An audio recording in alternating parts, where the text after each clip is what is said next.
గృహములో వాని యొక్క ఇల్లు మరి దైవికమైనటువంటి భక్తి కలిగిన వారుగా ఉంటారంట. నీతిమంతుని యొక్క ఇంటిలో ఏం కలిగి ఉంటారు? దైవికమైనటువంటి భక్తి కలిగిన వారుగా ఉంటారు.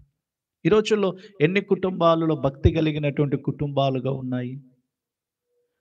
మనము ఏదో ఆదివారము వచ్చినప్పుడే దేవుణ్ణి ఆరాధించేటువంటి వారముగా ఉన్నామా?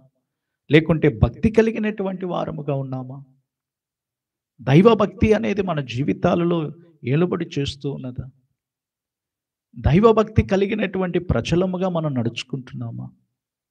నీతిమంతుని యొక్క ఇల్లు గొప్ప ధననిధి అని చెప్పబడినట్లుగానే, మొదటిగా నీతిమంతుని యొక్క ఇంటిలో మరి భౌతికపరమైనటువంటి ధనం మాత్రమే కాదు, ఈ లోకపరమైనటువంటి ధనం మాత్రమే కాదు, నీతిమంతుని యొక్క ఇంటిలో మొదటిగా ఉండేదేమిటి? దైవ భక్తి కలిగినటువంటి కుటుంబాలుగా ఉంటారు. ఎంతమంది దైవభక్తిని కోల్పోయి భక్తిహీనులుగా మారిపోతూ ఉన్నారు. ఎంతమంది కుటుంబాలలో విశ్వాసమును కోల్పోయి